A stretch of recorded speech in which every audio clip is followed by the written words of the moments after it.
dan rigging, di mana trainernya sama seperti kemarin Bapak Rinal Panjaitan yang kemarin bawa working at height. Bapak Rinal Panjaitan saat ini masih aktif sebagai praktisi, ya. Beliau expertise di bidang oil and gas service company. Saat ini beliau memaintain PT Chevron Pacific Indonesia yang ada di Blok Rokat, Duri, Riau. Bapak Rinal juga sudah tersertified trainer of trainer untuk MSW, MVSP, kemudian lifting rigging dan working at height. Jadi nanti kita akan coba dengar sharing daripada Bapak Rinal. Mari kita sambut kepada Pak Rinal Panjaitan untuk berbagi materinya. Pada Pak Rinal, waktu dan tempat dipersilakan, Pak. Baik, bismillahirrahmanirrahim. Assalamualaikum warahmatullahi wabarakatuh. Selamat malam semua Bapak Ibu sekalian. Selamat malam, Pak. Waalaikumsalam. Semangat pagi. Jadi walaupun kita di malam hari memberikan training, tetap semangatnya harus semangat pagi ya, Bapak Ibu sekalian. Baik, di sini alhamdulillah kita tim JEP Konsultan dipercayai untuk memberikan materi pada malam ini, yaitu adalah lifting and rigging. Kelihatan, Pak? Bentar, Pak, masih proses.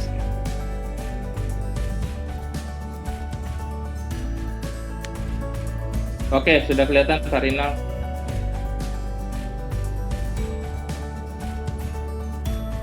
Oke ya. Ya, sip. Di sini lifting rigging kita tahu yang namanya lifting rigging bagaimana pengangkatan atau perpindahan benda dan bagaimana cara mengikatnya. Itu yang kita ketahui dari bahasa lifting dan rigging seperti itu.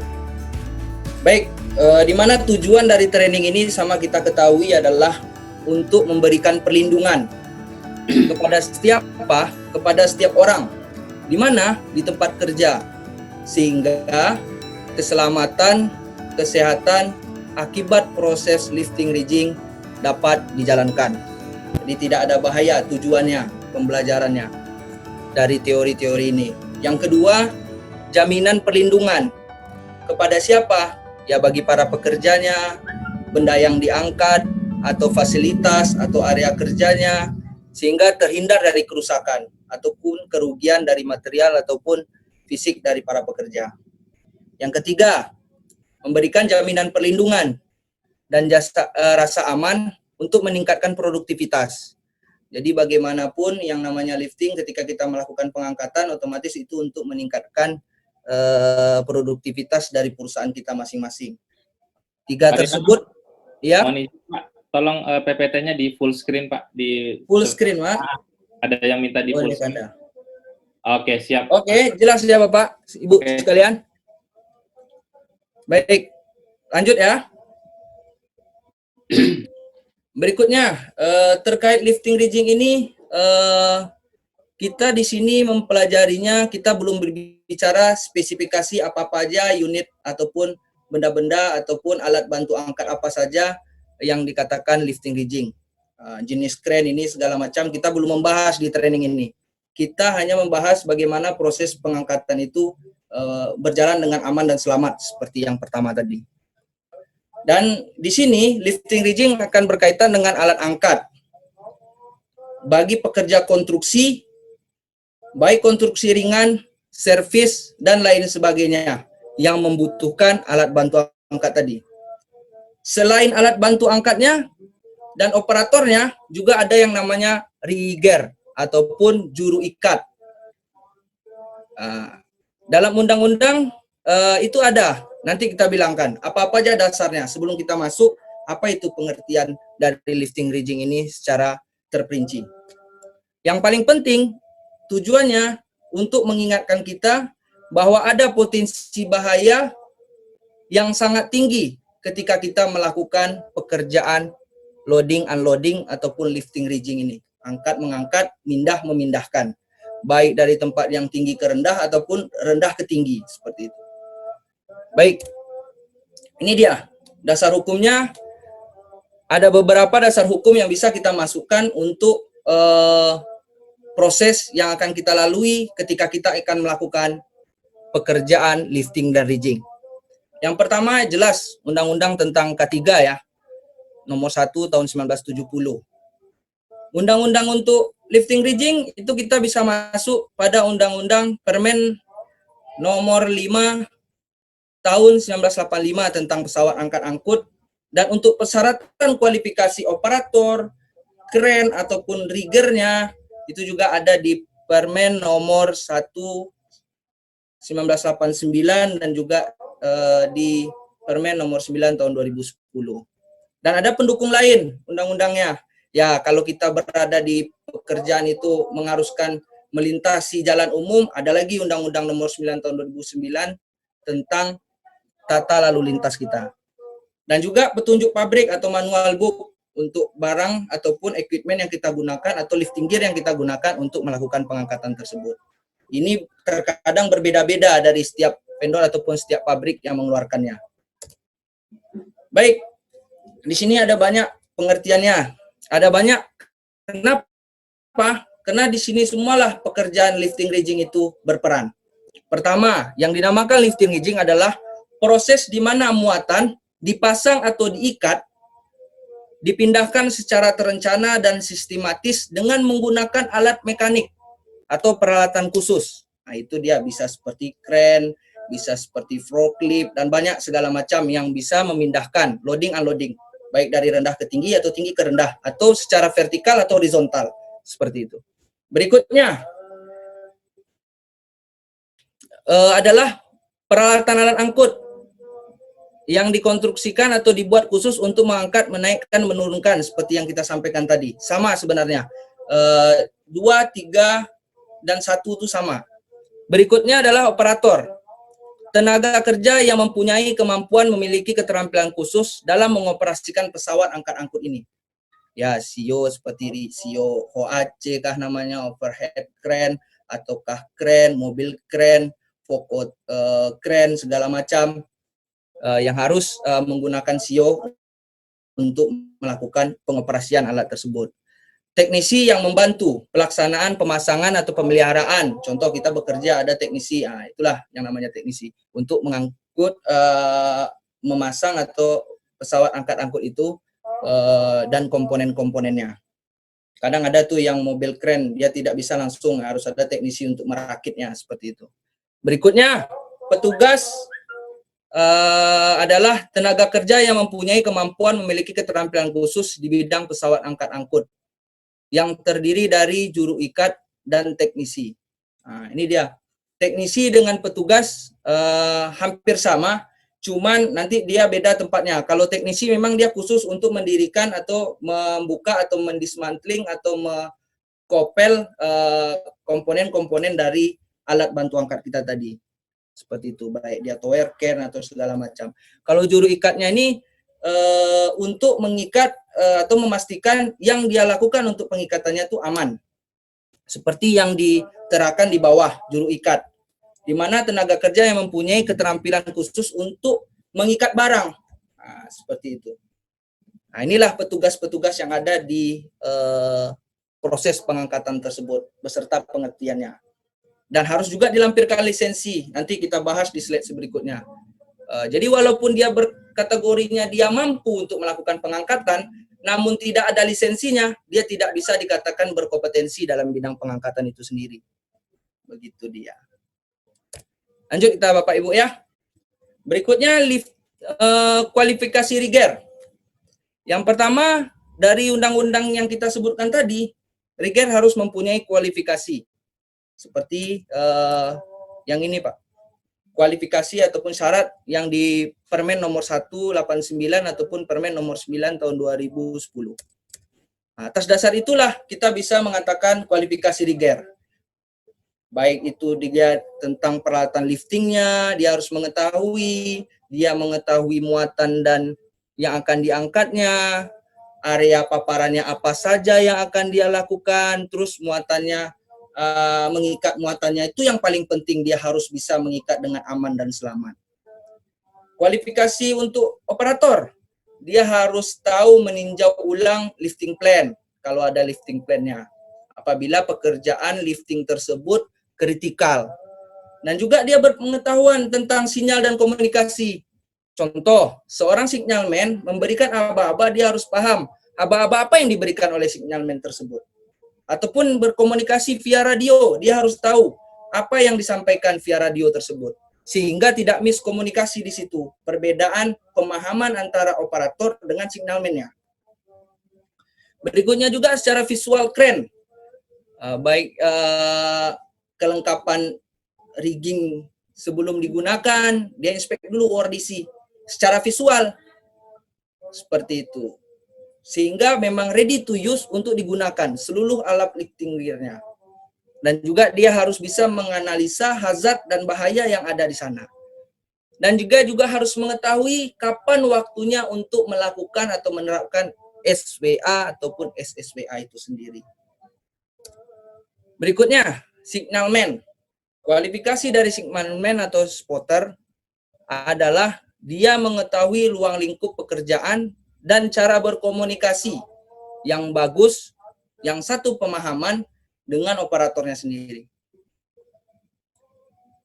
Berikutnya juga dia harus bisa memastikan izin yang berada di luar. Nah, jadi kadang ada yang lalu lalang orang, dia harus tahu ketika ada orang yang lalu lalang di area zone lifting, itu dia harus bisa mengatakan berhenti pekerjaan karena ada orang yang lalu lalang, atau membilang kepada orang yang akan masuk untuk berhenti, tidak boleh masuk, seperti itu. Mungkin itu 3 yang berperan dalam pekerjaan lifting rigging. Ada operator, ada rigger, ada signalman. 3 itulah komponen paling penting untuk proses pengangkatan. Berikutnya, load moment indikator. Apa itu load moment indikator? Load moment indikator itu sama dengan kapasitas alat bantu angkat kita. Contoh di sini yang dikatakan semuanya load indikatornya yang ini adalah panjang boom. Ketika dia miring, ini adalah sudut. Sudut adalah dari poros perputarannya kren atau mobil kren dengan panjang boom. Kalau tail radius, poros dari mana perputaran kren sampai dengan ekor belakang atau bagian belakang dari kren tersebut, tempat wire rope sling ini berputar. Nah, ini bahaya nih Pak, bisa terkena kepala seseorang yang melintas tadi yang disampaikan oleh spotter. Jadi dialah yang memantau siapa-siapa aja yang berada. Kadang kita juga pernah melihat bahwasanya kejadian seseorang berdiri di belakang sini terkena kepalanya, seperti itu. Berikutnya juga radius kerja. Nah, ini mulai dari poros sampai hook atau ujung dari boom tersebut. Ini tinggi angkat, tinggi dari hook ke lantai ataupun ke tempat kita berpijak, seperti itu.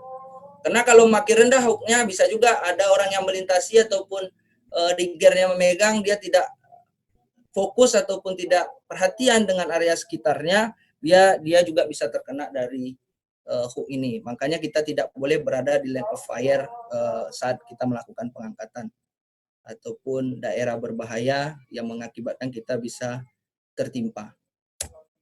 Berikutnya, bagaimana cara kita menghitung total berat beban? Pertama itu ada part length, ada hook, nah, ini part length, hook, ada lifting gear-nya, alat bantu angkatnya, itu dihitung semua Bu, Pak, bebannya semua dihitung. Bukan hanya beban yang diangkat saja yang dihitung, tapi semuanya, baik itu part length-nya, berapa yang keluar, berapa hook-nya, berapa beban lifting lifting gear-nya, berapa beban barang yang diangkat. Baru kita ambil ditambah dengan safety factor-nya. Misalnya dia sekian 700, nanti kita kurangi dengan ditambah dengan safety factor-nya segala macam. Berarti dia hanya sekian bisa mengangkat, seperti itu. Baik, berikutnya. Nah, ini cara pembacaan load chart. Mungkin ada sebagian yang sudah mengetahuinya.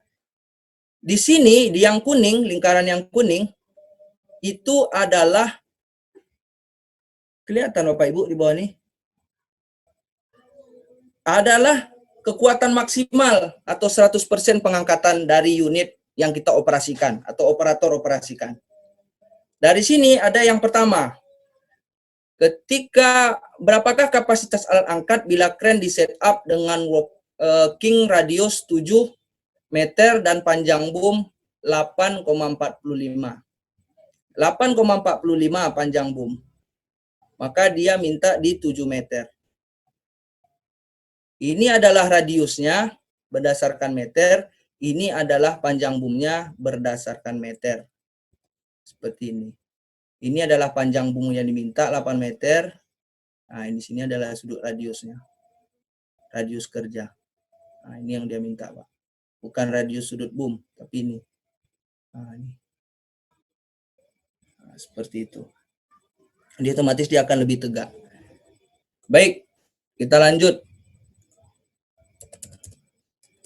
Terus juga ada beberapa total berat beban jika persentase, berapakah berat beban jika total persentasenya 75%. Dia minta 75% dari alat angkatnya. Ya tinggal kita apain aja. Seperti ini. Nah, kita dapat 75% tadi yang kita bilang tambahkan safety factornya menjadi 40 dia minta, jadi sekitar bisanya pengangkatan 1087 kilo seperti itu. Berikutnya berapakah kapasitas maksimal crane, itu yang kita bilang tadi, yang kuning ini adalah maksimalnya dan ini adalah permintaan pekerjaannya, namun diminta lagi biar aman pengangkatannya dikurangi dengan alat bantu angkatnya 75%, berarti dia minta 25% dikurangi dari kemampuan alat angkat yang diminta radiusnya 7 meter dengan panjang boom 8,45 meter. Seperti itu Bapak Ibu sekalian. Berikutnya boom angel. Mungkin bagi para operator kita atau bapak-bapak selaku praktisi di lapangan yang bekerja di konstruksi ataupun servis dan maintenance yang menggunakan crane familiar dengan ini. Jadi ini adalah merupakan yang disebut dengan boom angel ya, untuk mengetahui kita di posisi mana boom kita sekarang berada, dan boom keberapa kita gunakan, dan berapa kapasitas kita mampu mengangkat boom tersebut. Di sini kita menggunakan boom ketiga, section, kapasitas angkutnya. Berarti boom ketiga section ini dia. Dia menggunakan boom ketiga. Kemampuan alat angkatnya adalah 1,7 ton. Seperti itu. Dengan radius yang diminta juga dengan sudutnya sekian derajat, contohnya seperti itu. Tinggal kita saja yang mengatur lagi dan operator mengetahui bagaimana sistem pengangkatan tersebut dengan menggunakan lifting plan yang kita sampaikan tadi. Ini mungkin jarang kita ketemui Pak, load meter juga, cuman yang otomatis. Nah, ini lebih murah, lebih enak kita membacanya karena semuanya sudah sistem digital. Langsung berapa sudut kita minta, langsung dia dapat. Dan ini lumayan cukup mahal kalau kerennya atau mobil kerennya sudah seperti ini gitu. Berikutnya setup crane. Nah, ini operator juga nih menghitung bagaimana setup crane itu yang aman. Dia harus memikirkan hook tegak lurus terhadap COG-nya, berapa tinggi pengangkatan yang akan dia lakukan, berapa level crane-nya, terus semua outriggernya kondisinya full, tidak boleh separuh-separuh. Terkadang karena dia susah, dia ada penghalang, operator bisa menginikan, walaupun dia bisa memendekkan outriggernya, tapi itu sangat berisiko seperti itu. Yang aman untuk kita melakukan pengangkatan ketika outrigger kita itu terbuka dengan secara maksimal, full. Jadi jangan setengah-setengah Pak. Dan juga ketika kita outrigger keluar, kren akan dinaikkan dengan hidroliknya, itu harus benar-benar roda atau ban tidak lagi menapak di permukaan. Seperti itu. Itulah cara kita men-set up kren sehingga kren kita itu benar-benar maksimal untuk melakukan pengangkatan. Baik, di sini ada sedikit. Yap. Sebelum lanjut, kita mungkin tanya jawab dulu kali ya Pak. Boleh Kanda, dipersilakan. Ini ada soal.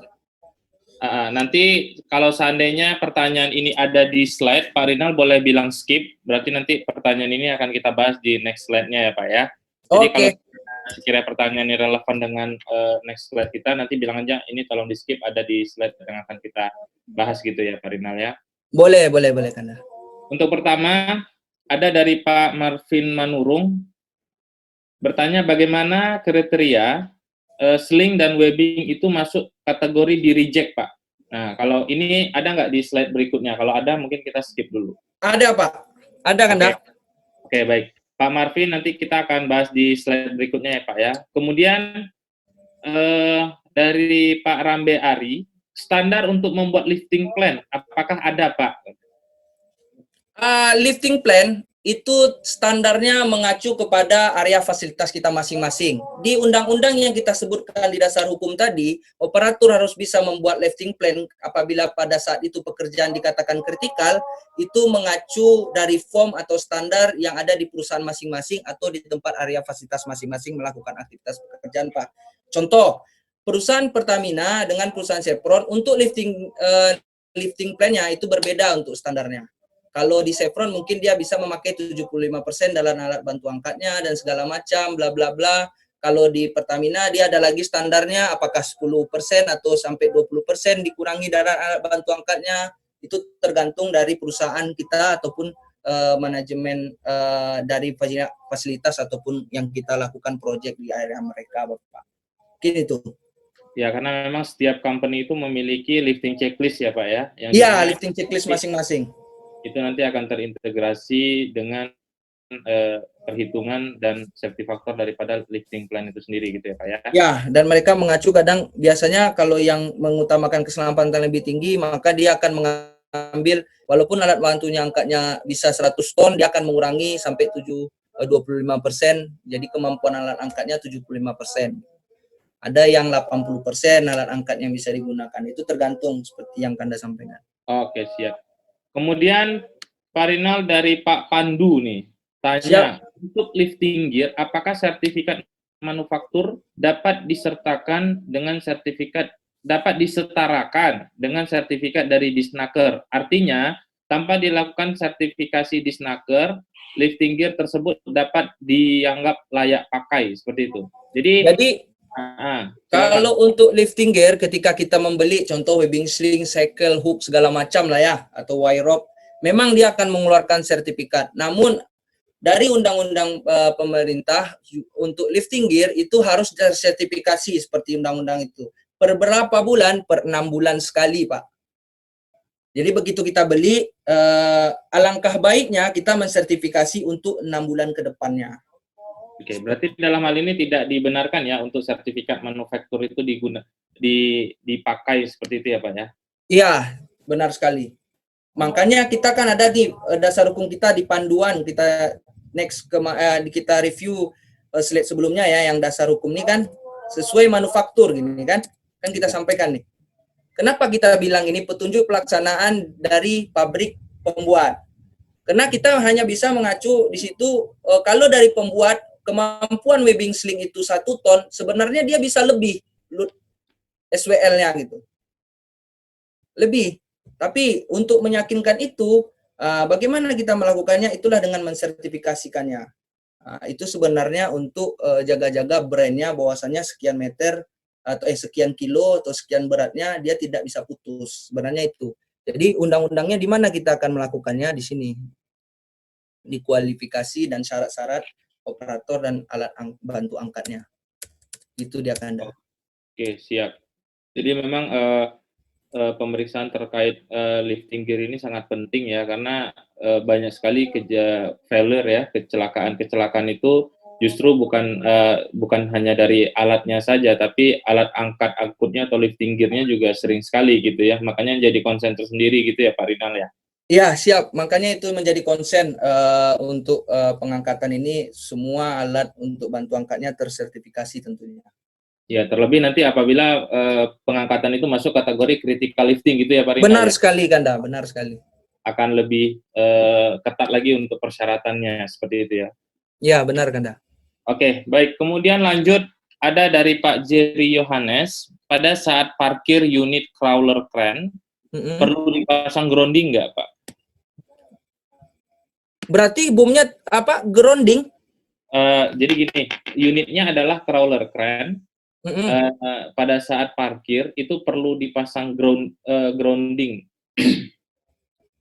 Berarti boomnya tegak tuh. Tower crawler. Roller itu yang dia apa besi bannya.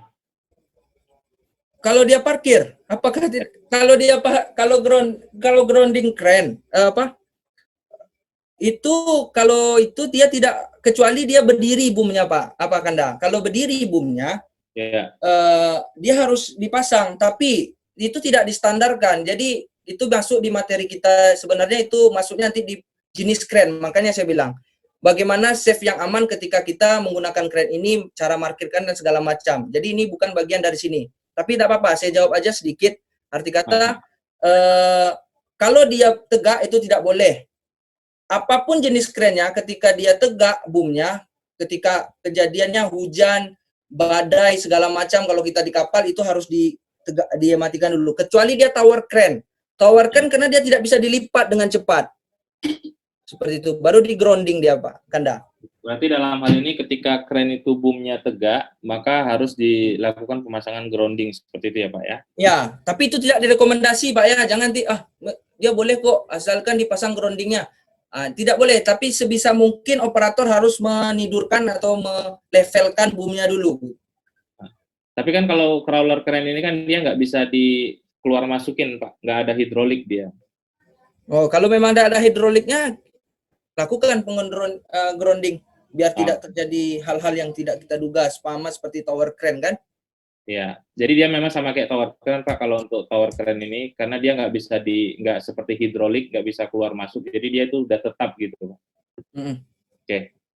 Baik, satu lagi Pak Rinal sebelum masuk dari Pak Yadullah Dolso. Ini apa perbedaan WLL (Working Load Limit) dan SWL (Safety Working Load) pada lifting prosedur? Perbedaannya apa nih?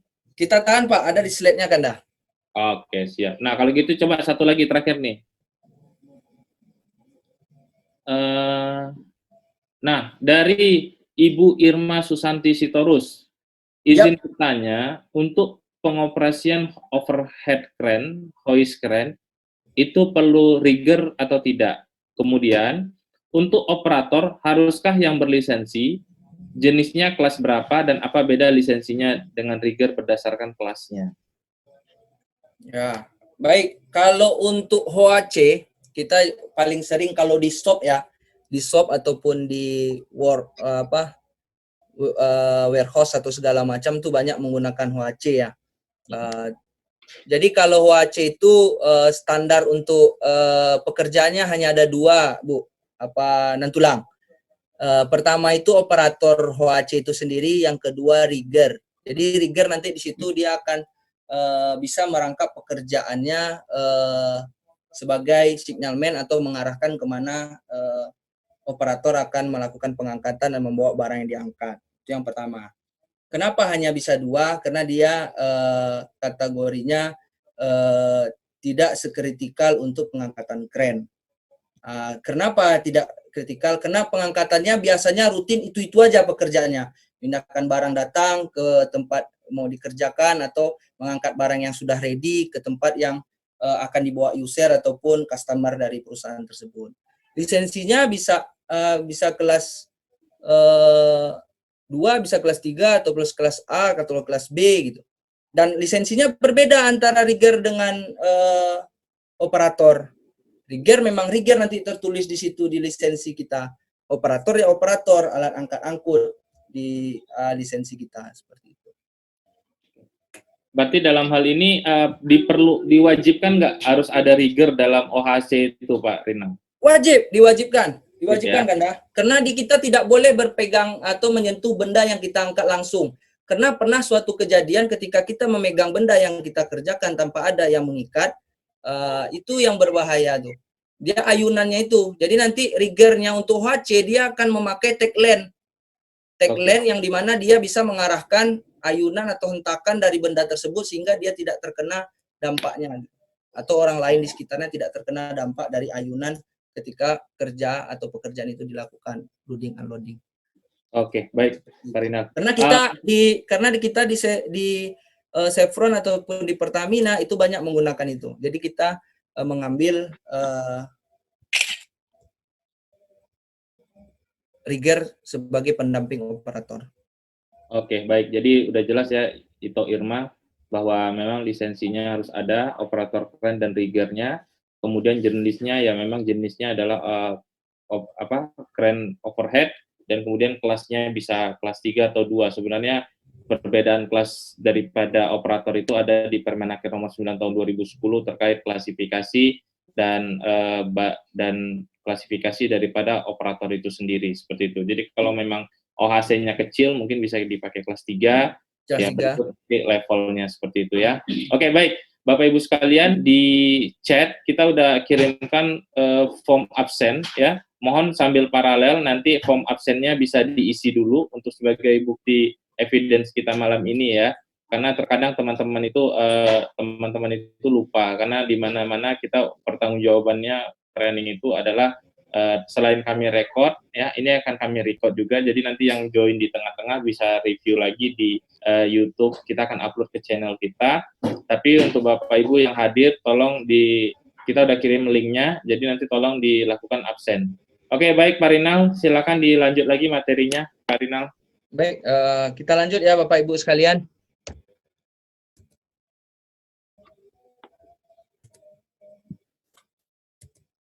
Baik, ini seperti yang kita sampaikan tadi ya, ada ada soal, berupa soal lah. Bila diketahui berat beban 1,2 ton, berat peralatan alat bantu angkat adalah 50 kilo, hook block adalah 80 kilo, dan safety faktornya adalah 10% dia minta. Jika kren di setup pada posisi 45%, maka berapa kapasitas SWL? Baik, SWL safe working load. Udah dapat tadi terjawab satu untuk Bapak Manurung tadi, Kanda? Ya dolah doso. Ya dolah doso. Nanti WLL-nya nanti akan ada di slide berikutnya. Apa itu WLL? Jadi cara mencarinya, seorang operator langsung akan bisa mencari ketika ada pekerjaan yang disampaikan seperti soal tersebut, di mana dia akan mencari, di sini kita biar ya, BB adalah untuk rumusnya ya, BB adalah berat benda, yang ABA itu adalah alat bantu angkat, HB adalah hook block, SWL adalah safe working load, LC adalah lifting kapasitas, kemampuan angkatnya tadi. Baik, yang di sini adalah kita melakukannya akan mencari persentase pengangkatannya, berapa persen SWL-nya, berapa kilo, berapa kesanggupan dari alat angkat tersebut. Baik, di mana kita aman mainnya? BB tambah ABA tambah HB, di mana 1,2 ton BB-nya ditambah dengan berat alat bantu angkatnya, ditambah dengan bloknya, hook block yang tergantung tuh, kayak mata kail pancing, ditambah dengan safety factor. Di mana kita dapat safety factor ini? Ketika 3 ini kita tambah menjadi 1.330 kilo, langsung di 10%-kan menjadi 133 kilo per SWL. Kita akan mencari SWL-nya. Di sebelah sini 45% persentase pengangkatan. Seperti itu. Jadi nanti kita tengokkan di mana persentase itu didapatkan.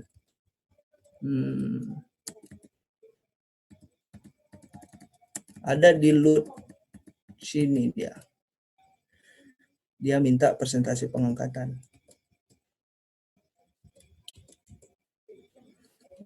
Dia minta alat bantu angkatnya itu persentasenya 45% dalam alat bantu angkatnya. Seperti itu. Di load meter yang kita lihatkan tadi. Baik, berikutnya jadi 0,45 karena dia udah dijadikan dari pecahan menjadi bilangan desimalnya, jadi 0,45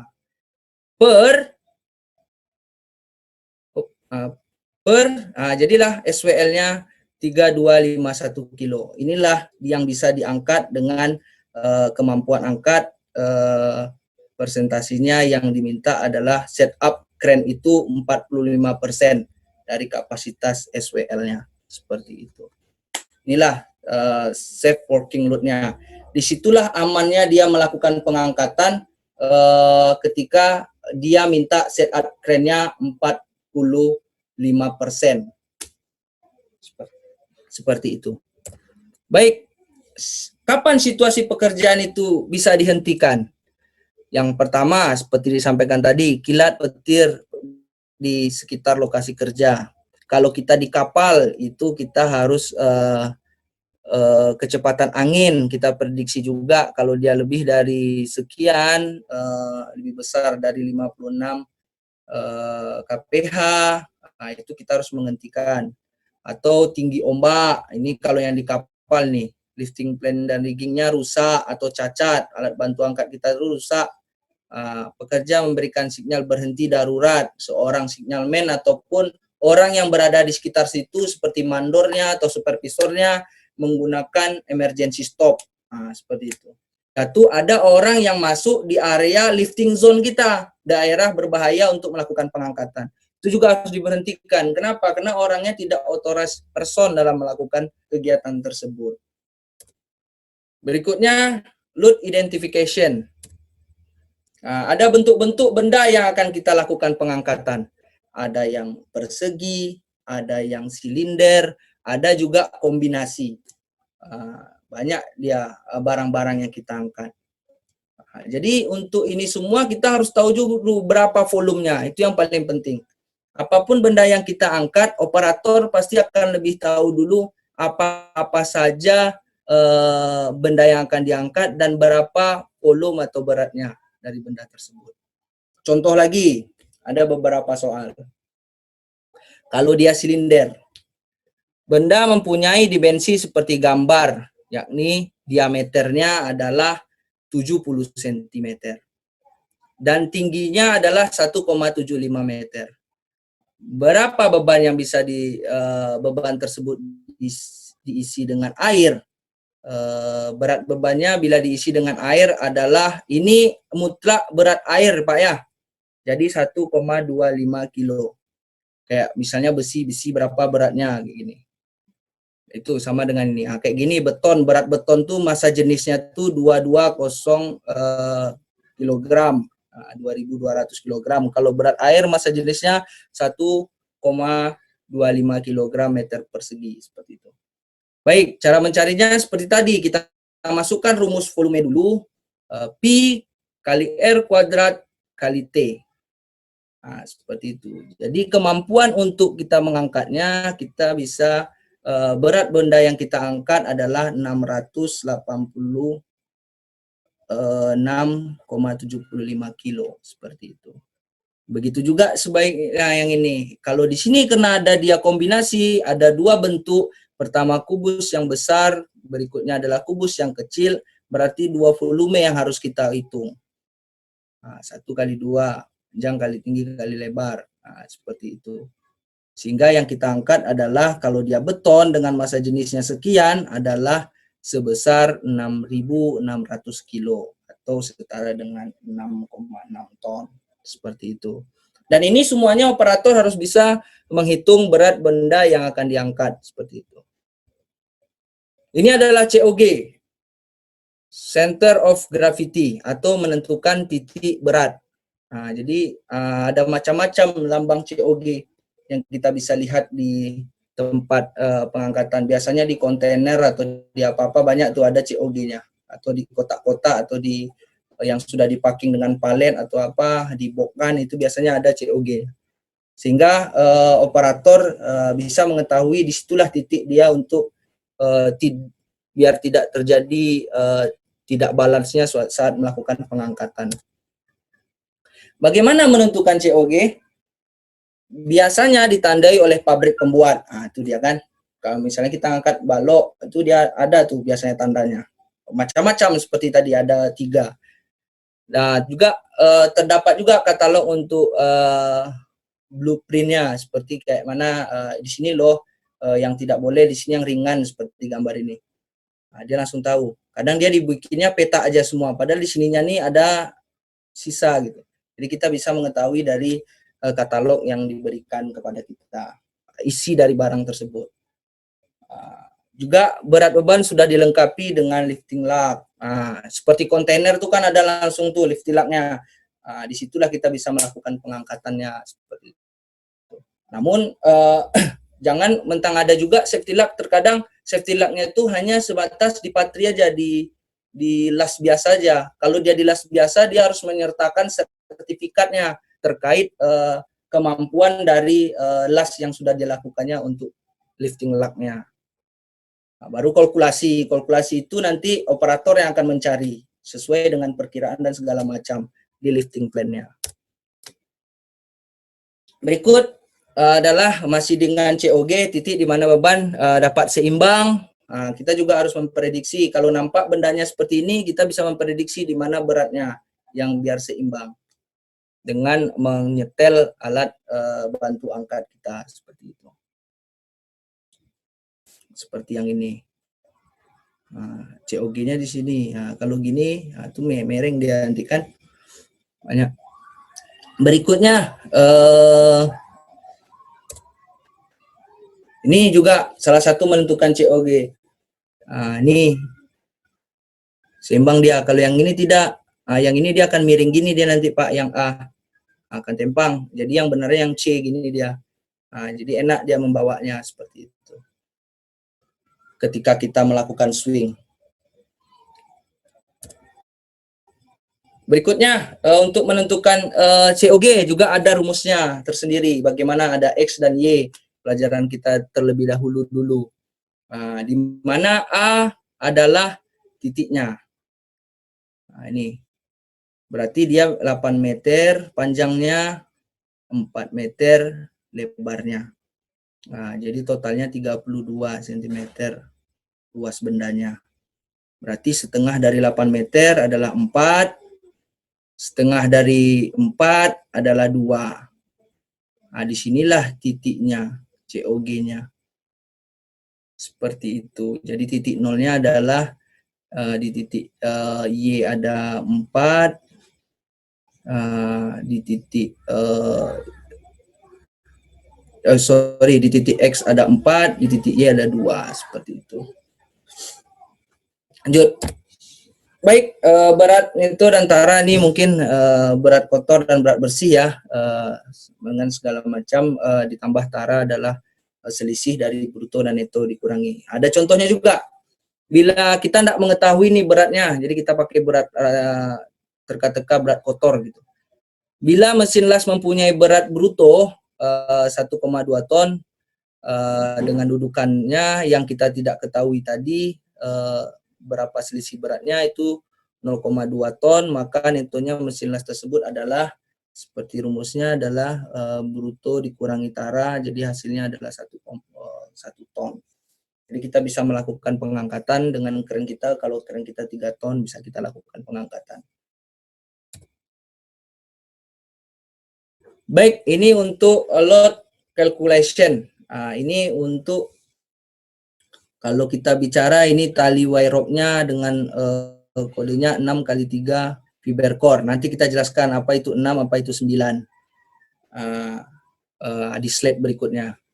Baik, yang jelas ini dulu 6 dikali 9. Jadi kemampuannya seperti ini. Di mana nominal diameter 1,3 cm, yang ini dijadikan dulu cm dan baru kita bisa mengukur berapa kapasitas yang bisa kita angkat dengan kemampuan yang dia minta. Dari bawah ini tabel di atas tali wire rope 6x3 fiber core. Nominal diameternya adalah 1,3 cm, panjang 300 meter. Maka berat tali adalah, jadi itu tali core yang kita gunakan, strain-nya berapa. Hitungannya adalah di mana ini adalah kita sesuai load-nya adalah di 63 kg. Maka dia minta itu di 100. Seperti ini di 100, dia mintanya di satu ini adalah 63. Berarti kalau di 300 kalikan aja 3 dikali 63 sama dengan 189 kilo. Dan biasanya juga operator kita bisa mengetahui membaca keinginan dari ataupun berapa berat alat bantu angkat itu sendiri. Berikutnya ini dia lifting gear, identifikasi. Nah ini dia WLL, terjawab Bapak ya. Working load limit, batas angkat. Kalau tadi aman untuk melakukan pengangkatan, kalau ini batas untuk melakukan pengangkatan. Terkadang kita pada saat melakukan pengangkatan dengan menggunakan cycle, itu tidak mengetahui kadang mau sampai di sini dia Pak. Padahal batasannya adalah sudut yang ini. Lewat dari lengkungan ini itu tidak boleh, itulah tandanya working load limit. Batas kita bisa melakukan pengangkatan dengan menggunakan ini. Jadi kalau udah kelewatan di sini misalnya webbing sling kita pakai, di sini webbing slingnya nih, dekat tikungannya nih, tidak boleh. Dia harus sejajar ini yang boleh. Kenapa? Karena dampaknya nanti wire rope sling atau wire rope kita atau webbing sling kita tuh bisa cepat aus ataupun putus. Itulah yang kenapa kok cepat kali ya berbulu webbing slingnya atau wire rope-nya kok cepat kali rusak. Itulah gara-gara working load limitnya terlewatkan. Sampai mau ke sini kita pakai. Di sini tak boleh nih Pak pakaian gitu. Nanti ada di slide berikutnya.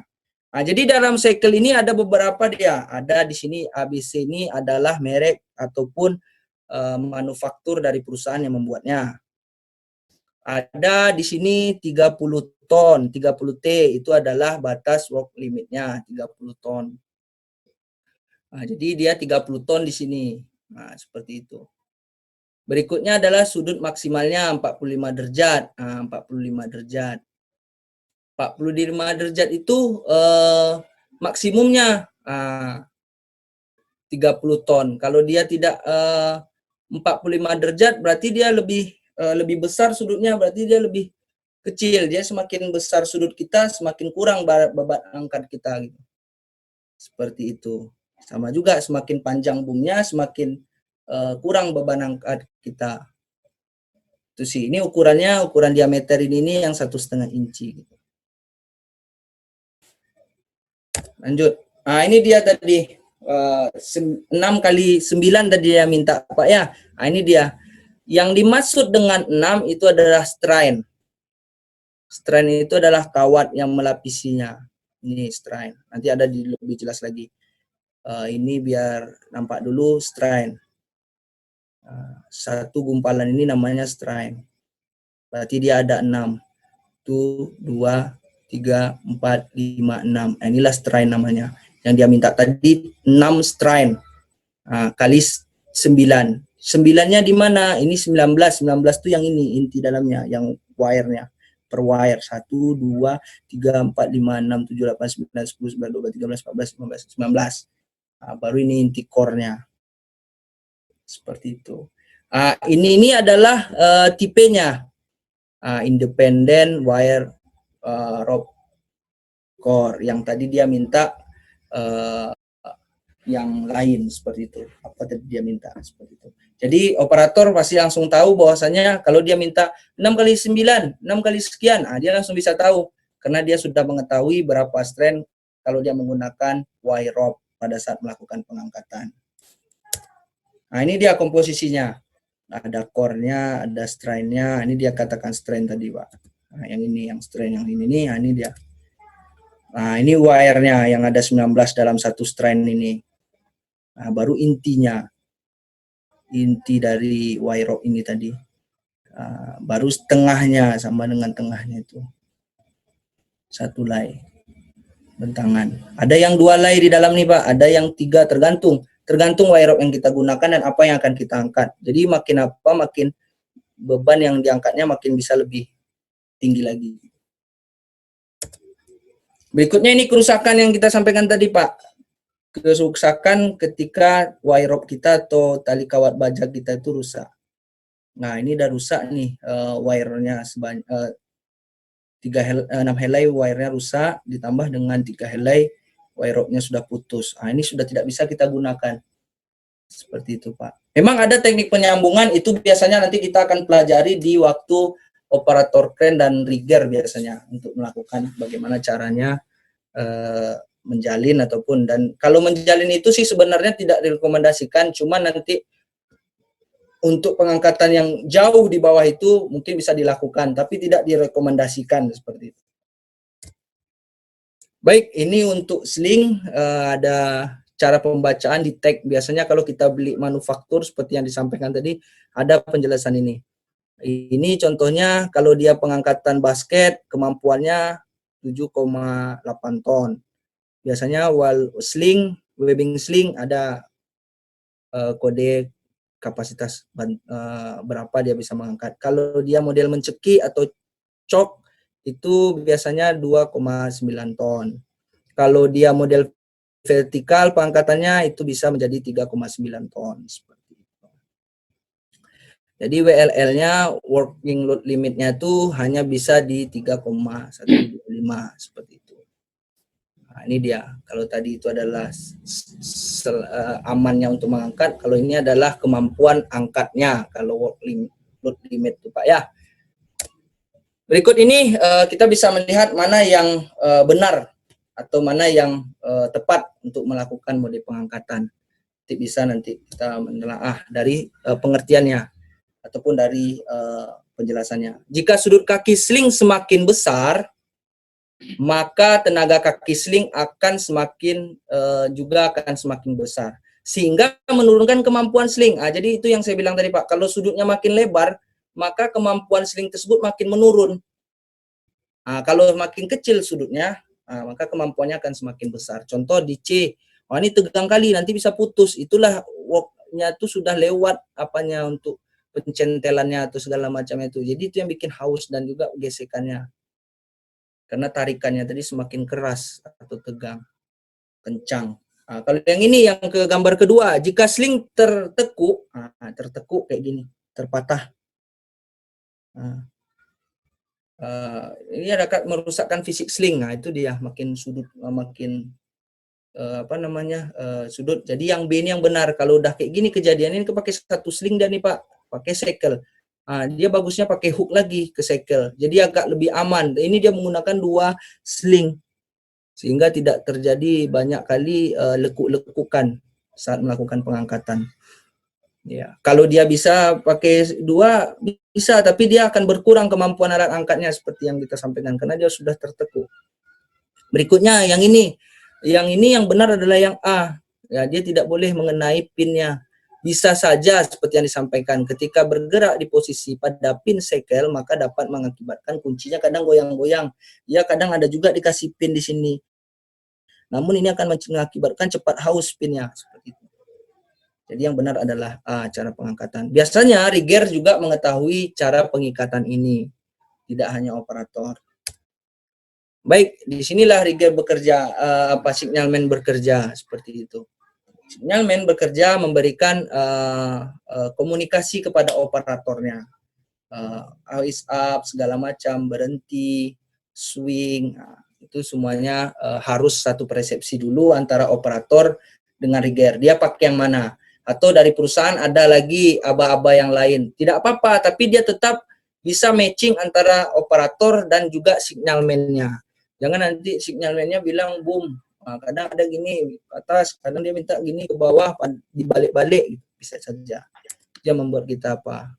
Ini bermacam-macam signalman untuk posisi tangan dan segala macam. Ini yang biasa dipakai atau direkomendasi di industrial. Dan kita juga sampai sejauh ini masih menggunakan yang biasa seperti ini, yang boom naik, boom turun, maju atau berhenti, keadaan bahaya seperti itu, belok seperti itu Pak. Ini yang biasa kita gunakan dan sejauh ini masih makanya kita bikin adalah direkomendasi oleh standar industri. Sampai sejauh ini masih ini yang kita gunakan seperti itu. Baik, signalman ketua dari tim yang bertanggung jawab untuk menugaskan petugas signalnya pada setiap pengangkatan. Itulah dia, atau mandor atau supervisor bahasa kita di lapangan, atau head pengangkatan bahasanya seperti itu. Dia yang bisa bertugas untuk menugaskan signalman pada setiap pekerjaan itu dilakukan. Terus yang paling penting dari itu, petugas signalman hanya satu, kecuali dia memang spotnya tuh blank spot untuk operator, bisa 2, bisa 3, nah, seperti itu. Tergantung kebutuhan dari operator itu sendiri. Namun minimal dia harus bisa satu, karena nanti kalau banyak-banyak signalman-nya makin ribet untuk melakukan komunikasi dengan operator, terutama di tower crane. Makanya kalau tower crane tuh dia pakai radio dan banyak biasanya titik spot dari signalman-nya. Namun radionya tidak semuanya juga berbicara, satu-satu dulu. Seperti itu. Kemana alat mau diangkat? Swingnya sebelah kanan, berarti dia sudah mengetahui signalman yang di sebelah kanan si A namanya. Yang itu aja dia dengar untuk berbicara. Kecuali ada keadaan darurat. Siapapun dan operator harus bisa memberhentikannya gitu. Misalnya Omandor nampak langsung dia kan, ini sedang keadaan darurat, ya giniin. Operator bisa melihatnya atau secara komunikasi via radio dia akan sampaikan, tolong dihentikan kerennya. Nah ini dia dokumen-dokumennya yang seperti dipertanyakan tadi. Ini adalah alat bantu angkatnya. Yang ini adalah lisensinya, seperti itu. Nah ini terakhir. Kalau tadi persegi, sekarang adalah segitiga, seperti itu, segitiga sama sisi. Nah, gini cara pencariannya, sama dengan 12, setengah, 8 dengan 3, sama dengan, jadi dapatnya 4/1. 4/1 inilah dia bisa COG untuk melakukan pengangkatannya, seperti itu Pak. Mungkin itu saja untuk malam ini Kanda. Baik, Karina. Ini teman-teman ini sudah banyak sekali inbox ini, hampir 34, semoga waktunya ya. Dan teman-teman nanti 15 menit di akhir sesi, jadi 45 menit dari sekarang, silakan nanti lambaikan tangan untuk bertanya langsung kepada narasumber. Jadi nanti dilambaikan tangannya, kami akan buka mic-nya untuk bertanya langsung kepada narasumber. Pak Rinal, kita lanjut sekarang untuk Q&A dulu ya, untuk terkait masalah ada 34 inbox ini yang harus kita bacakan satu persatu. Nah, nanti baru kita diskusikan.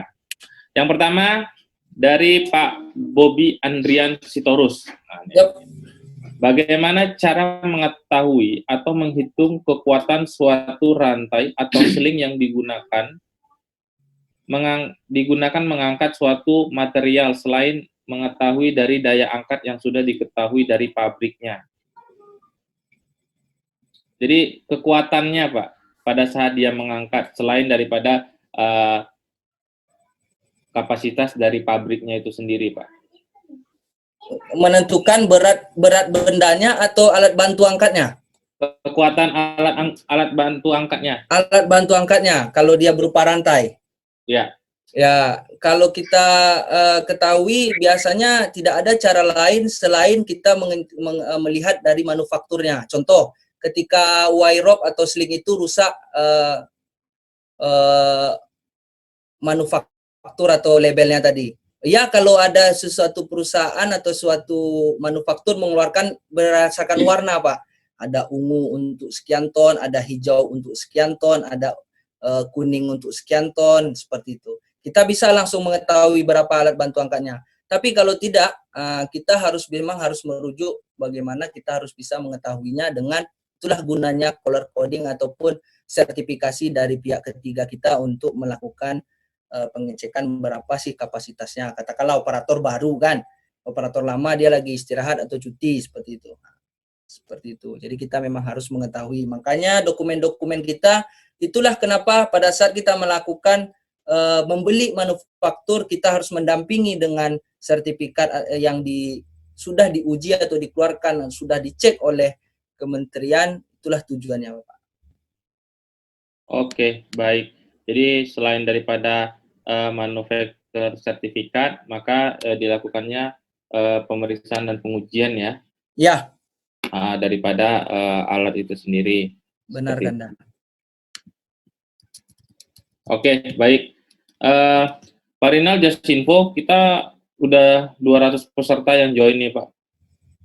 Ya, 200 peserta. Jadi mungkin agak banyak pertanyaan dan teman-teman mohon izin kalau memang 2 kali bertanya, mungkin kita akan coba, tergantung ya, kalau waktunya nanti cukup, maka nanti kita akan bacakan, kalau tidak mohon pengertiannya, karena kita memberikan kesempatan kepada teman-teman yang lain untuk bertanya ya.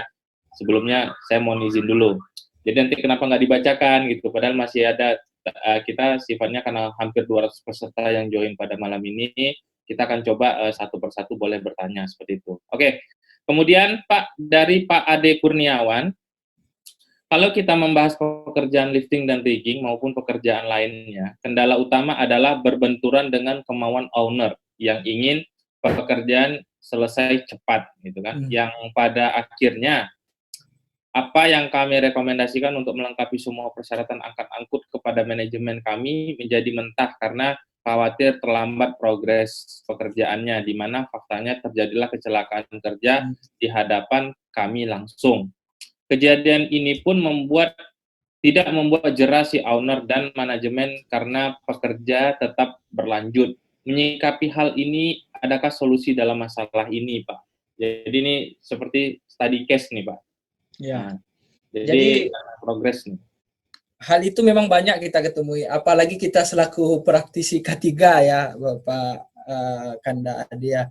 Karena gini, karena yang satu dia mengutamakan produksi dan operasional, yang satu yang memberikan proyek atau pekerjaan dia memikirkan bagaimana proyek yang dia tangani itu cepat diselesaikan seperti itu. Disitulah kita yang si malakama katanya gitu kan. Tapi tetap ketika kita ingin mendapat solusinya, biar kita juga aman selaku praktisi K3, kita minta pernyataan dari owner kita ataupun user kita bahwasanya ketika terjadi hal-hal yang tidak kita inginkan, beliau sudah siap untuk bertanggung jawab. Seperti itu. Itu solusi yang bisa kita lakukan. Kenapa? Karena tidak semua semerta-merta bebannya nanti ketika kita sudah sampaikan ini bla bla bla, kita harus standarnya seperti ini, kemampuan alat angkat kita seperti ini, kren kita seperti ini, mobil kren kita harus buka outriggernya sekian, sementara operator kita tidak bisa mengangkat kalau dia tidak buka outrigger, kita minta surat pernyataan aja Pak. Mohon dan minta pengertian dari user kenapa surat ini kita buat. Seperti itu aja kita bisa lakukan Pak. Karena yang sudah-sudah kita juga melakukan hal yang sama seperti itu. Iya, karena memang keterbatasan dari power dan budgeting juga ya. Iya, benar. Biasanya kalau di lapangan itu hanya level officer ya kan, sehingga terkadang harus mengajukan dulu kepada project manajernya, ataupun kalau di konstruksi itu ada beberapa yang belum menerapkan SWA ya, jadi berbenturan sekali seperti itu. Jadi memang surat sakti lah terakhir ya yang akan kita keluarkan untuk mengamankan kita. Ya, karena selaku praktisi kita sudah melakukan kewajiban kita untuk memastikan bahwa pekerjaan ini aman dengan cara harus izin permitnya, kemudian di izin permit itu ada lampiran-lampiran dan segala macamnya seperti itu ya Pak Rinal ya. Iya, benar sekali Kanda. Baik, ini ada ini kalau dari Pak Iman Manaya, Bapak atau Ibu ini mohon izin, itu beliau memberitahu bahwa Permenaker nomor 1 tahun 89 tidak berlaku lagi setelah dikeluarkannya Permenaker nomor 9 tahun 2010. Nah, jadi untuk teman-teman, Permen nomor 9 tahun 2010 lah yang berlaku ya. Jadi Permenaker 189 tidak dijadikan referensi. Ini terkait klasifikasi operator alat angkat angkut ya, teman-teman. Jadi nanti dalam membuat SOP lifting operation itu mengacu kepada Permenaker nomor 2010. Karena tadi di slide Pak Rinal di awal ya, ini informasi benar sekali. Bapak atau Ibu Iman Mania. Siap. Kemudian dari Pak Yuga Praina Pawitra. Bapak atau Ibu mohon izin takut salah. Apakah standar LOLER digunakan dalam regulasi lifting di Indonesia? LOLER di lifting Indonesia? Ya. LOLER crane. Kalau sejauh ini yang saya tahu yang sering digunakan itu yang paling banyak ditangani yang saya tengok ya untuk pekerjaan-pekerjaan kita memang kayaknya mobil kren dan segala macam. Kalau roller crane apakah dibolehkan di Indonesia itu saya belum mengetahuinya karena yang saya dapatkan baru tower crane, mobil kren dan segala macam. Contohnya kayak di HKI kita juga mengangkat girder, nah itu kita juga menggunakan mobil kren seperti itu. karena kita juga ada di situ untuk menghitung berapa berat girder dan berapa kren yang dibutuhkan untuk pengangkatan, berapa SWL yang diperlukan seperti itu. Oke, siap. Hmm. Oke, kita lanjut. Ada pertanyaan nih dari Pak Nuzul Sandria Sasra. Terkait hoist barang di gedung bertingkat, bagaimana menyikapi suatu perusahaan yang menghiraukan izin dan tidak konsultasi dengan ahli ketiga dalam hal pembangunan hoist tersebut, baik dalam hal konstruksinya secara mekanikalnya dan endingnya hoist tersebut dari kriteria Permen Ketenagakerjaan RI nomor 6 tahun 2017 tentang K3 elevator dan eskalator. Apakah ini relevan dengan materi malam ini, Pak Tidak Rina? relevan. Itu yang saya sampaikan di awal tadi. Yang ini kita bagaimana standar pengangkatan bukan bicara untuk kritikal. Itu kan masuk kritikal pengangkatannya orang nanti dan segala macam. Nah, itu nanti beda lagi nanti untuk pembahasan kita, Bu. Nah, mungkin nanti JEB konsultan akan melakukan training-training lagi terkait ini baik in-house ataupun nanti via seperti ini lagi. Nanti itu bisa kita koordinasikan. Karena Permenaker untuk elevator eskalator ini memang baru keluar untuk benar sekali. Eskalator elevator, ya sehingga memang itu tidak relevan dengan angkat-angkut yang kita maksud untuk operasional angkat-angkut di dunia pekerjaan kita ya, Pak Rinal ya. Ya, benar sekali. Mohon izin Pak Nurul. Kemudian ada dari Bapak atau Ibu Anna RJ, untuk pemeriksaan visual kren dan lifting gear, siapa yang bertugas untuk menginspeksinya? Satu, kemudian meliputi apa saja pemeriksaannya, apakah perbedaan antara pemeriksaan visual mobil kren dengan hoist kren. Jadi ini pemeriksaan visualnya siapa yang melakukan, kemudian apa-apa saja yang diperiksa, perbedaan pemeriksaannya apa antara hoist dan mobil kren, Pak Rinal? Ya, untuk pemeriksaan dilakukan oleh operator ataupun rigger yang melakukan atau yang mengetahui kemampuan alat angkatnya dan apa-apa saja alat bantu angkatnya. Dia biasanya melihat kalau kayak webbing sling ada ndak bulu-bulu yang keluar atau wire rope tuh ada ndak kawatnya yang udah putus. Kalau misalnya ada, ini alat bantu angkatnya dulu, Bu ya. Kalau ada, berarti itu yang akan dia periksa. Berarti dia tidak bisa melakukan karena ininya rusak-rusak segala macam.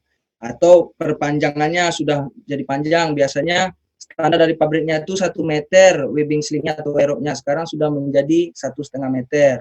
Masih masuk enggak dia dalam kategori sertifikasi dari pihak ketiga tadi. Kalau masih masuk ada clearance-nya atau range-nya untuk bisa melakukan sampai sekian meter, masih bisa dilakukan. Namun tetap beban yang bisa diangkat akan berkurang seperti itu. Dan yang kedua untuk inspection untuk mobil kren sama apa satu lagi tadi Kanda? Hoist kren.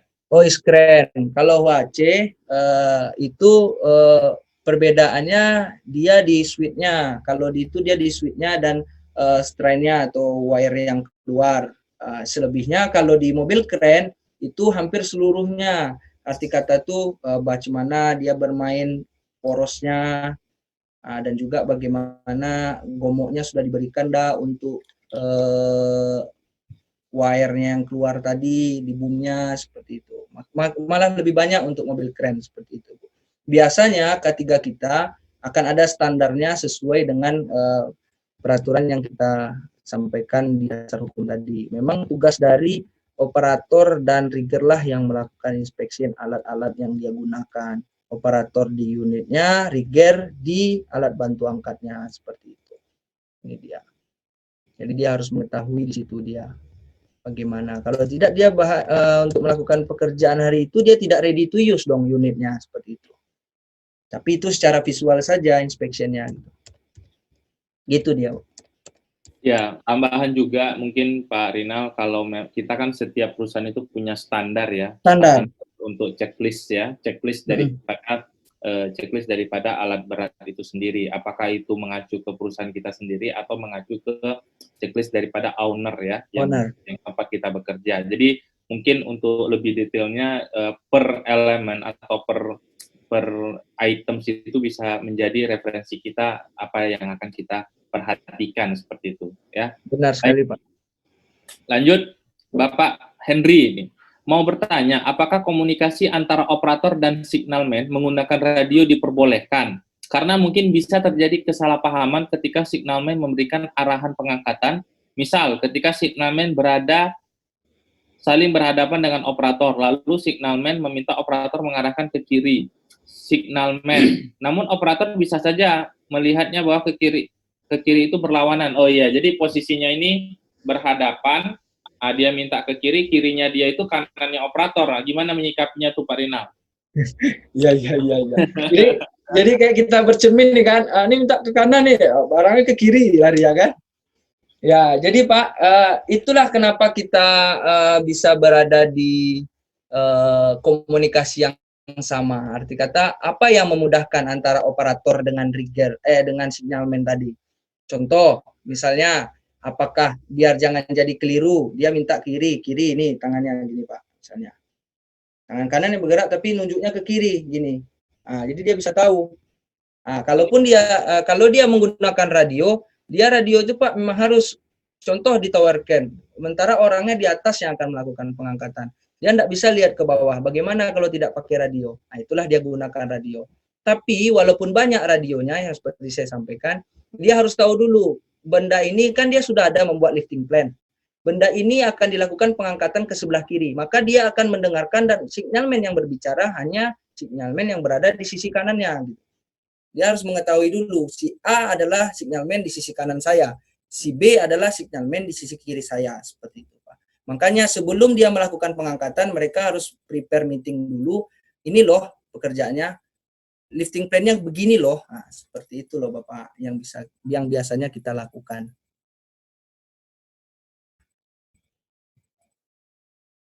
Oke, baik. Ya, memang itu praktikal di lapangan itu unik ya. Ya, unik, banyak Sekali unik. Jadi memang kita harus membuat suatu standar terlebih apalagi kalau memang kerennya itu kita rental. Waduh, itu lebih pusing lagi. Kalau kerennya itu milik kita, mungkin operatornya udah kita training ya, operator, rigger dan segala macam. Tapi kalau kerennya itu kita rental, nanti berdebat dengan yang ada antara si peminjam sama si pemilik gitu. Ya, itu seperti itulah. Tapi seperti itu. Baik, makasih Pak Rina. Kita lanjut lagi.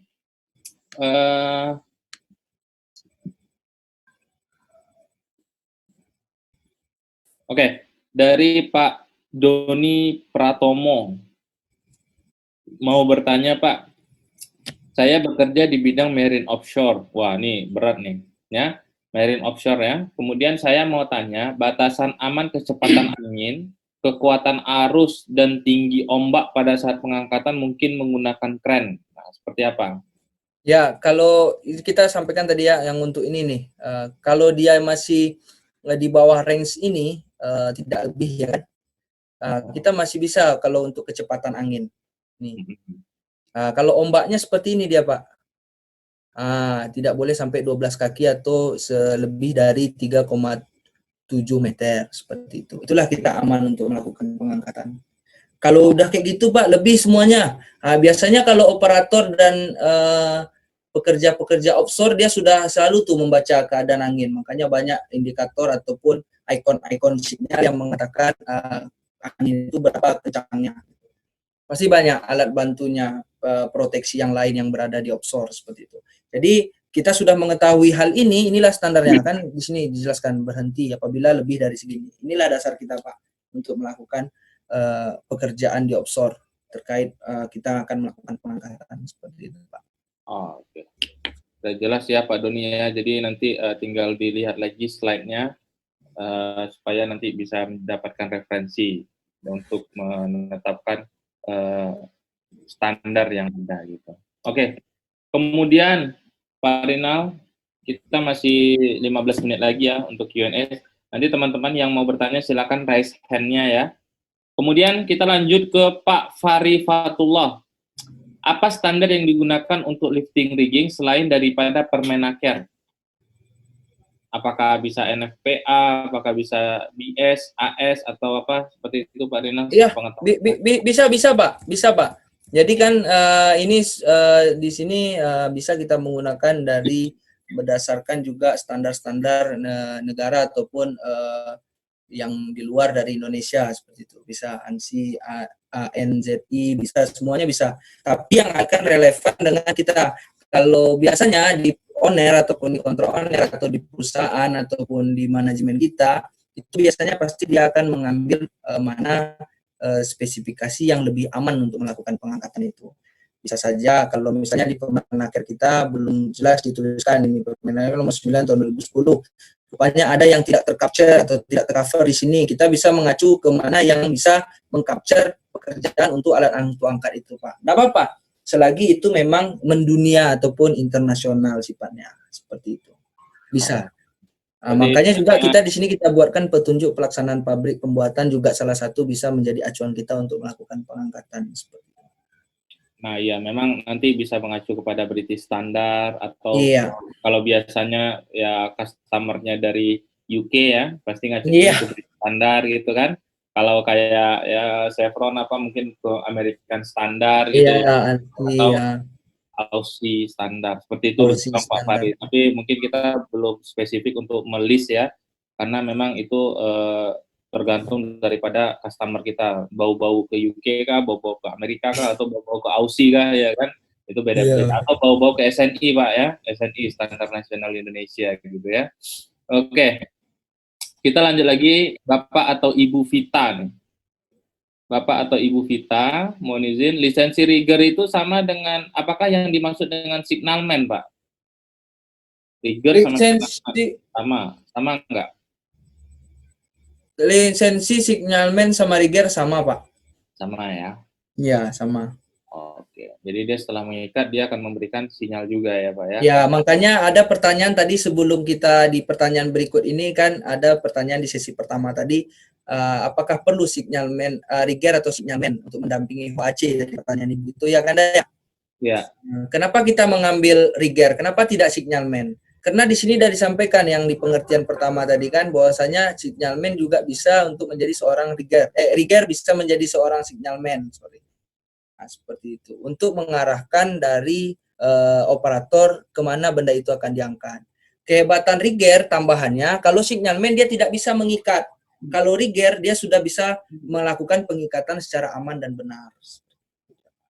Oke, jelas ya. Kemudian nih, Pak Rinal dari Bapak Muhammad Irfan Reynaldi. Mau bertanya, apakah ada perbedaan safety factor untuk beban yang akan diangkat ke elevasi yang lebih tinggi dari ground roda atau track dengan safety factor beban yang akan dipindahkan ke elevasi yang lebih rendah dari ground atau track? Karena sering dilihat ya case di YouTube keren itu terguling karena pengangkatan di bawah elevasi seperti itu. Jadi safety factor ketika kita ngangkat untuk ke atas sama safety factor ketika kita nurunkan barang. Nah, gimana tuh Pak Rinal? Ya, tetap beda dia Pak Kanda. Dia tetap beda. Jadi ukurannya ketika makanya sepengertian mengangkat itu mau dia horizontal ataupun vertikal, baik dari atas ke bawah, bawah ke bawah, dari atas ke bawah, bawah ke atas itu berbeda. Kenapa? Sekarang kita melakukan penurunan, pasti beban yang akan diangkat berpengaruh dengan gravitasi, dia akan lebih berat benda itu. Ketika dari atas ke bawah. Beda dari bawah ke atas. Nah, seperti itu. Maka aturan safety faktornya pun akan berubah.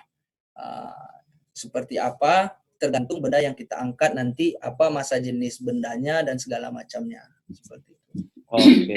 Namun tetap standarnya sampai 10 sampai dengan 25%. Ataupun bisa lebih. Kalau mau main aman lagi, bisa aja dia mintanya sampai 40% atau 30%. Untuk apa? Untuk biar tidak jadi tapping tadi yang terguling. Kan gitu. Oke. Ya, itu dia sebenarnya Pak. Makanya banyak yang tapping-tapping itu kan itu dia. Terjungkal mobil kerennya kan. Karena dia sudah beratnya itu bertambah ketika benda itu dari atas ke bawah seperti yang Bapak sampaikan. Itu gaya gravitasi berbicara. Makanya dia akan lebih main aman lagi di bisa sampai 40%. Oke, berarti lebih kompleks yang dari atas ke bawah gitu ya Pak ya? Iya, makanya pengangkatan kompleks nanti itu akan dilakukan di training-training kita untuk bagaimana pengangkatan kompleks, bagaimana pengangkatan yang apa, itu kita akan bisa membuat jadwal kalau memang dibutuhkan dari bapak-bapak sekalian nanti. Oke, kemudian ini kita rangkum nih Pak, ada beberapa pertanyaan.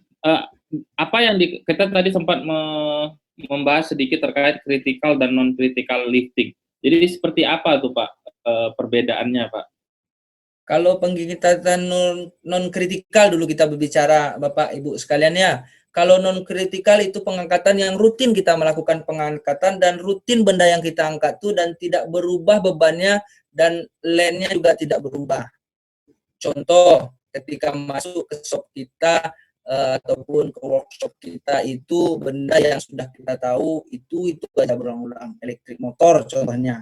Elektrik motor itu beratnya kita sudah tahu kalau CS3 dia 60 kilo misal contoh ya.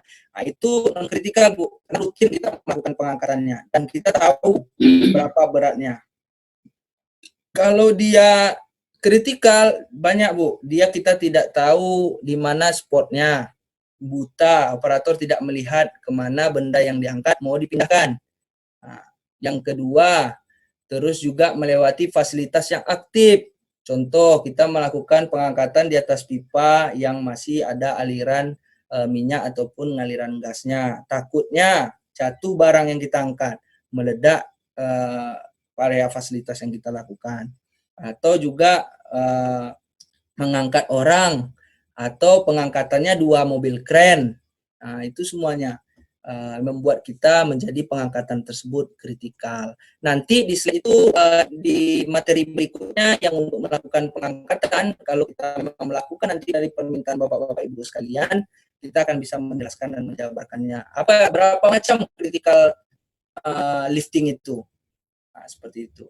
Bagaimana yang dikatakan pengangkatan orang, bagaimana yang dikatakan di atas fasilitas, bagaimana yang dikatakan menggunakan 2 kren, bagaimana yang transport, bagaimana signalman bekerja, di situ semua kita akan membahas. Tapi kalau memang itu nanti ada permintaan dari Bapak Ibu sekalian untuk melakukan training tersebut, Kanda. Iya, siap. Oke, kemudian Pak ada dari Pak Muhammad Arif Harfianto. Pak, dalam penentuan COG di lapangan, bagaimana jika objek yang akan kita angkat tidak terdapat marking daripada COG itu sendiri? Apakah bisa diukur manual atau seperti apa, Pak? Bisa diukur manual. Contohnya kita gunakan ini tadi kan, ada kan? Nah, ini sebenarnya kita tidak tahu beratnya berapa. Nah, gini. Ini kena kebetulan aja kita kasih gambaran. Jadi ketika kita tidak tahu beratnya, kita akan membuatnya seperti ini. Biasanya operator ketika dia tidak tahu di mana COG-nya, dia akan up sedikit kerennya atau boomnya atau HC-nya di up-nya sedikit. Nah, dia akan mestel. Nah, seperti itu. Dan biasanya dia juga sudah tahu bagaimana bentuknya untuk standarnya, dia akan bisa mengetahui. Contoh gini kan, ini kita yang menandai. Sebenarnya dia tidak ada tandanya nih Pak. Biasanya operator dengan skill dan pengalamannya, dia bisa mengetahui, oh berat tumpunya ini di sebelah kanan. Kalau di sebelah kanan berarti selingnya akan seperti ini atau wingnya akan seperti ini. Dia sudah menyetel sebelum diangkat up-nya itu segini. Dan dia rasa dia belum stabil lagi, dia akan turunkan lagi. Seperti itu. Oke, mantap Pak Rinal. Kita lanjut nih Pak, kalau tadi kita udah banyak case, sekarang Pak, bagaimana sih Pak cara merawat daripada lifting gear atau lifting accessories itu supaya dia itu lama Pak umurnya? Baik, ada satu caranya. Kalau kita dulu waktu melakukan pengangkatan ya, dia tidak boleh dibersihkan dengan menggunakan chemical kalau dia webbing sling. Kalau dia adalah wire rope sling, dia hanya bisa dilap saja. Karena dia nanti inti core yang kita bilang tadi itu bahannya bukan ada lagi untuk chemicalnya. Jadi kalau kita gunakan chemical untuk membersihkannya, nanti dia cepat corrosive seperti itu. Jadi kita hanya bisa mengelapnya saja kalau dia sudah terpapar minyak mentah dan segala macam. Jadi untuk hal ini ketika penyimpanan juga dia digantung, jangan digulung-gulung. kadang-kadang operator ini ataupun riggernya ataupun sinyalmennya ataupun mandornya begitu skipping dia langsung aja gulung-gulung, entah tidak, jadi gulungnya itu rapi, jadi tidak lagi berbilit-bilit. Ketika nanti dia terlipat seperti yang disampaikan tadi, kayak core terlipat, ketika kita meluruskan dia akan terjadi pembengkokan yang membuat strandnya dari strand wire tadi itu rusak. Satu wire rusak, lama-lama wire yang lain rusak, dan satu strand lah yang rusak, dan itu akan mengakibatkan kita tidak susah. Jadi ketika kita melakukan skipping, gulunglah dengan yang rapi, tidak membuat dia tertekuk kalau dia wire rope. Kalau sling bisa kita gulung seperti biasa, karena dia memang terbuat dari bahan seperti polis, kayak bahannya full body harness seperti itu.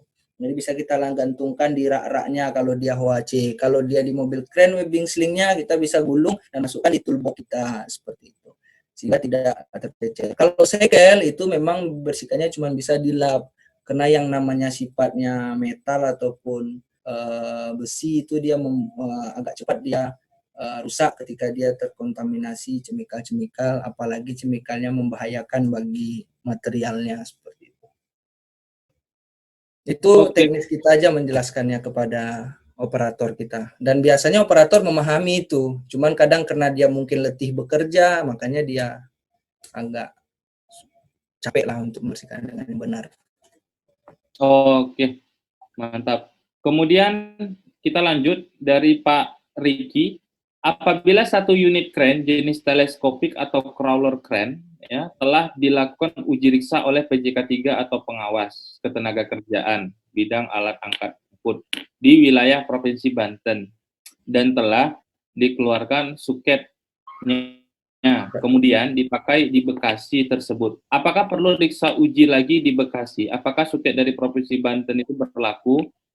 Apakah harus buat suket lagi dari wilayah Jawa Barat, karena Bekasi ini Jawa Barat, Pak Rinal. Jadi yang satu dari Banten itu Tangerang Banten, kemudian alatnya dipakai lagi ke Jawa Barat. Nah, ini dari Banten Jakarta ke Jawa Barat. Jawa Barat. Nah, gimana tuh Pak Rinal? Kalau itu dia bisa masih berlaku, asal masih berlaku, Bu ya. Karena contoh kita pernah juga dulu melakukan reksa uji untuk alat bantu angkat kita ataupun alat angkat kita, gitu. Kayak mobil kren kita dulu. Kita di Jakarta melakukannya, nanti orang tuh datang. Ketika kita ingin bawa ke Duri ataupun ke Riau, dia bisa dipergunakan. Yang jelas dia masih berlaku, belum expire untuk surat keterangannya. Kan dia ada masa berlakunya tuh. Nah, seperti itu Ibu, masih bisa berlaku selagi itu masih dikeluarkan oleh dinas. Oke, saya mungkin nambahin Pak Rinal, berdasarkan pengalaman kami di lapangan sedikit nih Pak Rinal, ini sebenarnya adalah konflik of interest sih, kepentingan. Iya. Ya. Jadi ceritanya gini, berlaku atau tidaknya itu sebenarnya tergantung daripada urgent atau tidak sih lifting ini dilakukan. Just info aja, untuk pengurusan surat riksa uji dari dinas itu Pak Bu, kita mengapply itu perlu waktu 30 hari kerja, ya, berarti 1 bulan lebih. Jadi pada saat kita apply, pemeriksaan kita buat laporan ditandatangani oleh PJK 3 dan ahli spesialis, maka kemudian kita melakukan ke dinas terkait. Nah, dalam hal ini itu butuh 30 hari kerja. Kalau memang pengangkatan itu masih bisa menunggu suket itu, ya sah-sah saja gitu. Karena memang sesuai regulasi bahwa SIA atau silo itu berlaku dengan skupnya itu di setiap provinsi. Jadi beda provinsi harus beda lagi untuk pengurusannya.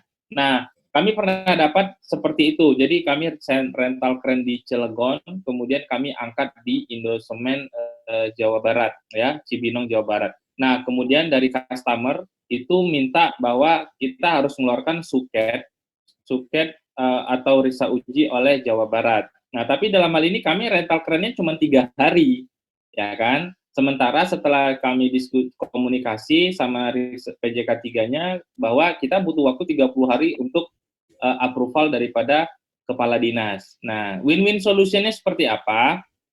Nah, yang kami lakukan adalah ya sudah, kita lakukan riksa uji juga, laporannya itu kita buat, kemudian laporannya itu kita serahkan, bukti serah terima ke Disnakernya itulah menjadi pegangan untuk kami dapat permit. Karena kalau menunggu 30 hari nggak mungkin, karena kami rental keren ini cuma 3 hari. Kalau argonya jalan, ya kita rugi, lost time dan segala macamnya. Jadi itulah case di lapangan. Jadi, tapi kalau secara rules, keren itu per provinsi wajib periksa uji. Kalau bicara rules ya, pindah provinsi SIA-nya nggak berlaku. Kemudian pindah lagi, walaupun masih aktif 1 tahun, SIA-nya nggak berlaku. Ya itu aturan dari sono lah, kita nggak tahu lah kenapa itu seperti itu bentuknya, tapi itu aturan dari sono. Nah, tetapi case di lapangan seperti itu. Jadi kita lakukan periksa uji, kita laporkan ke dinas, tanda terima itu adalah salah satu cara untuk kita dapat permit, terlepas nanti SIA-nya keluar atau tidak, karena kita cuma rental kerennya 3 hari. Kalau memang kita rental kerennya 2 bulan, ya monggo ditunggu. Atau kalau memang kita sudah punya planning, dari awal sudah di-apply seperti itu. Tapi kan kadang kalau kita di lokasi ini kan tiba-tiba keren itu masuk, Pak, Bu. Boro-boro diajak inspek kan gitu, tiba-tiba keren itu masuk. Jadi itulah yang kami lakukan, tambahan dari saya ya, untuk SIA, silo, atau surat keterangan dari dinas terkait, seperti itu ya. Oke, kita lanjut lagi. Oke, ini sudah 2139. Satu lagi mungkin ya.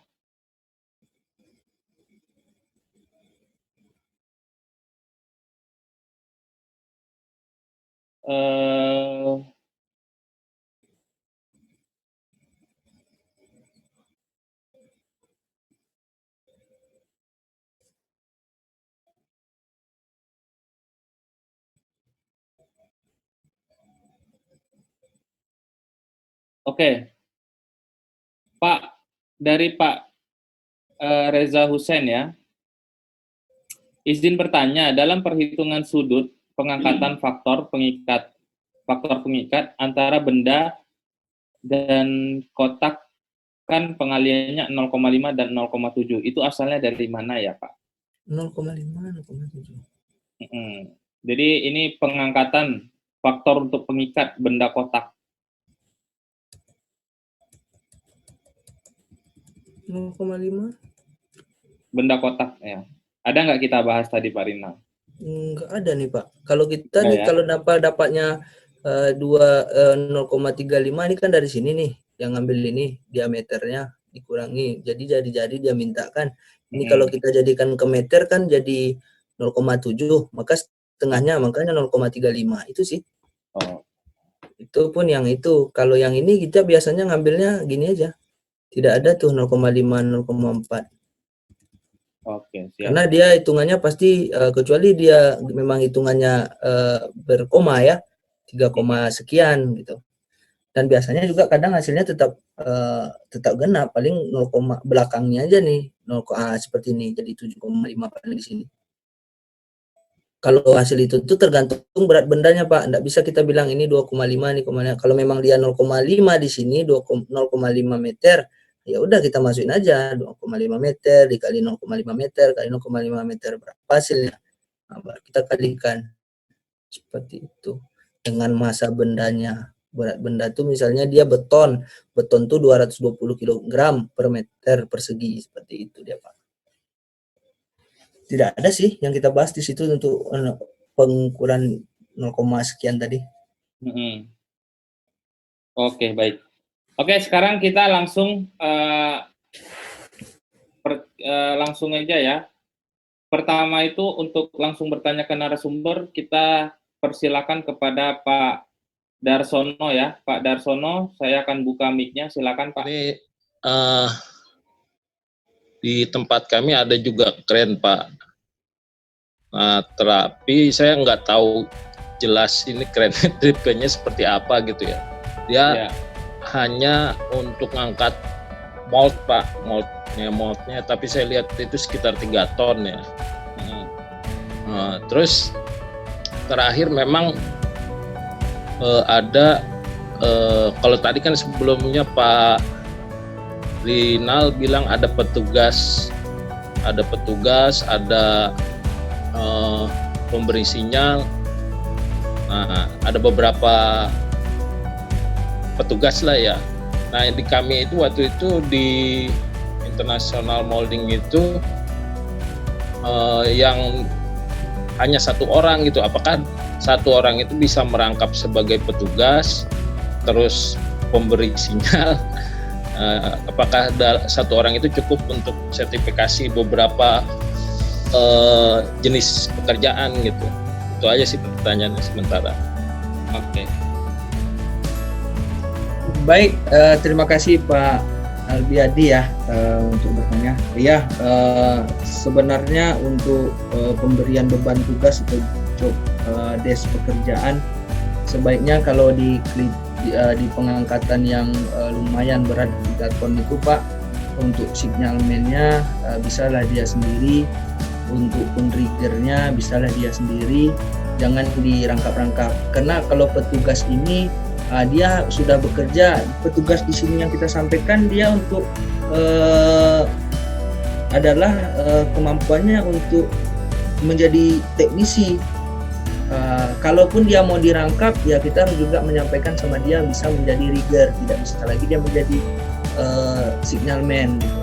Karena dia sudah melakukan aktivitas pekerjaan di pemobilitan kren, kalau dia kren dan segala macam untuk menginspek atau merawat dari unitnya, dia beda tuh Pak. Untuk mobil kren dia kan ada operator untuk membawa mobilnya, terkadang beda dengan operator untuk mengopretkan kerennya seperti itu. Jadi jangan dia terlalu diberi beban. Dan kalau dia ingin dijadikan rigger, dia harus ada lisensi riggernya juga Pak untuk petugas ini. Karena tidak bisa juga dia langsung kita jadikan rigger sementara lisensinya tidak ada jadi seorang rigger. Seperti itu.